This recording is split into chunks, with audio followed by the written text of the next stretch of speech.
So we're gonna do some reviews up in this piece.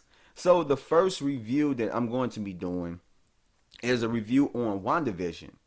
Now I was trying to do it like week by week, do like episode, review on each episode or whatever as the weeks went by, and I just got kind of lazy, I ain't even gonna front.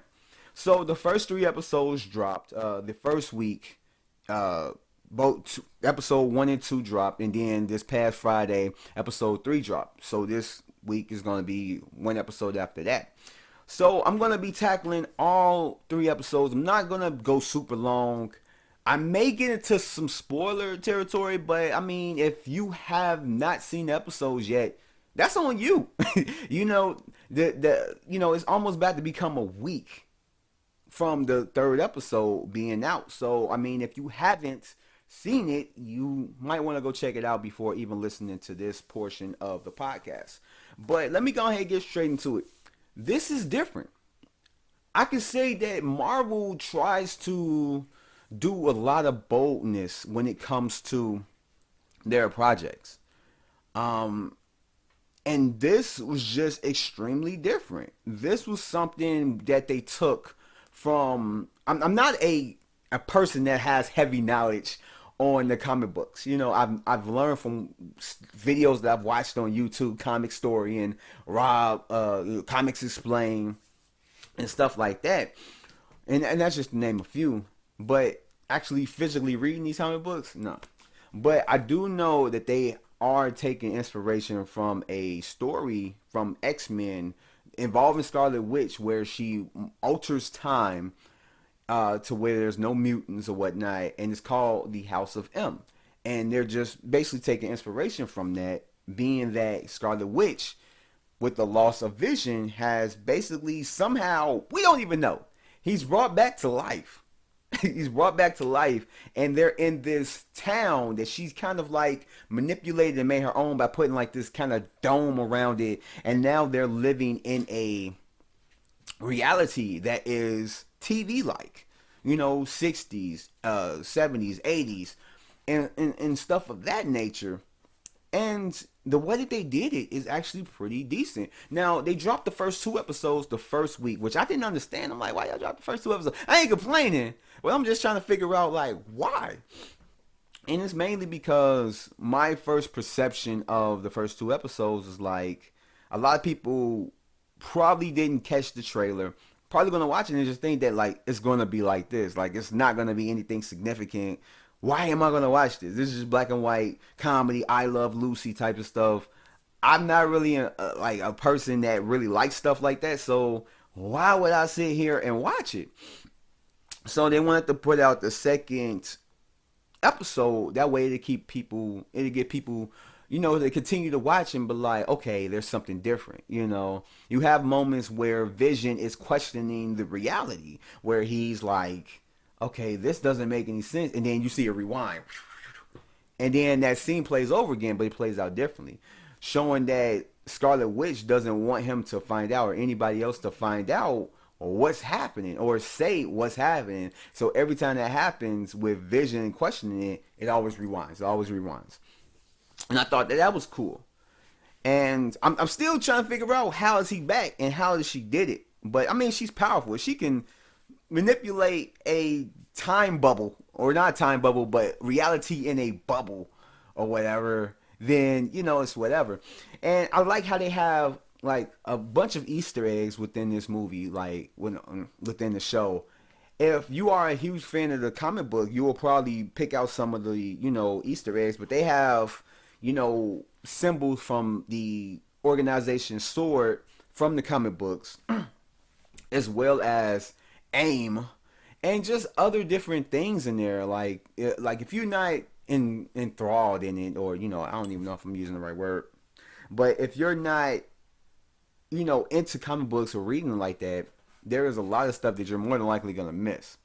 But yeah, like it's neat how they did it, especially with the commercials. They have fucking commercials in between certain parts of the episode, and it's their own commercial where it's like Stark Technologies or Strucker, and there was another one. There was some like a soak or some Hydra soak, because of the group Hydra, So, and I like that, and I've noticed that. Actually, this video pointed out to me that the actors that are in these commercials are the same actors. So that more than likely has some significance to, Wanda or just whatever. Like, why are these two characters constantly being used in every commercial? So it's a lot of stuff that is like really like neat about it as far as the Easter eggs go. But I just I like how they use the effects. The effects used in this is kind of similar to some of the effects and techniques that they would have used back during that era, like when she's like picking up stuff with her, doing the telekinesis and moving objects with her mind. It's nothing like you would see today in film or TV. It looks like something like objects are on strings. It looks like something you would have seen back, when the technology that we have today wasn't used. Like, she's putting together a crib in the second episode, and as she's was that the third episode? Yeah, it's the third episode. She's putting together the crib, and as it's coming together, it looks like it's like strings being lifted up and putting stuff together. And I like how they did that, especially when Vision is going through stuff. I like that. As far as the human is actually pretty good. They use the same type of humor that are used in these shows of that era. Like, if you like I Love Lucy, they have that type of humor. If you like the Brady Bunch, they have that type of humor in the third episode that's taking inspiration from that, as well as other shows. And these are the shows that just come to mind when I look at everything else that I can relate to. But I like the humor used.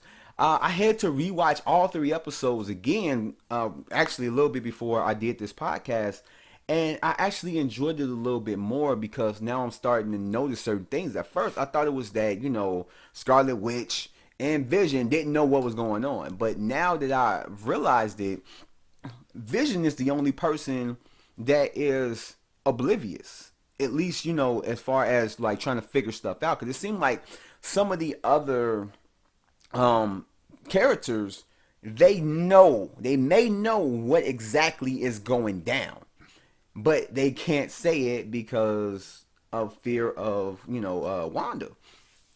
And it seems like Sword is trying to infiltrate and try to, I guess you could say, break everybody out. It seemed like the characters feel like they're in a prison, that they have to act a certain way and everything else. And that's why you have Rambo, I forgot the girl's first name, but in Captain Marvel, Monica Rambeau's daughter is Geraldine in this show or whatnot. I mean, and that's not really a big spoiler because they mentioned it before this show even premiered. But it's crazy, just a lot of the details and everything that they put into it. And I just wish that I had more knowledge when it came to the comic books. That way I could just be like, oh my god, they used that, and start geeking out like a lot of other people must have been geeking out when they heard Strucker's name, all that stuff. And Paul Bettany has great comedic timing. I really loved him in the second episode when he get the gum stuck up inside of his like body and he starts acting like he's drunk and everything else. Like, he killed it. Oh God, what's her name? Olsen, Elizabeth Olsen. I don't know why I thought of Emily, but Elizabeth Olsen, like, she does incredible. Like, I mean, she still doesn't have the accent, but I did like her up in this. But to me, the real big standout, at least as far as the comedy goes, is Paul Bettany. It seemed like Wanda, she does a good job. Elizabeth Olsen, she does a great job. Like, it feels like at certain points, certain characters are more, how you can say, more comfortable in their roles. Kind of like Chris Hemsworth with Thor.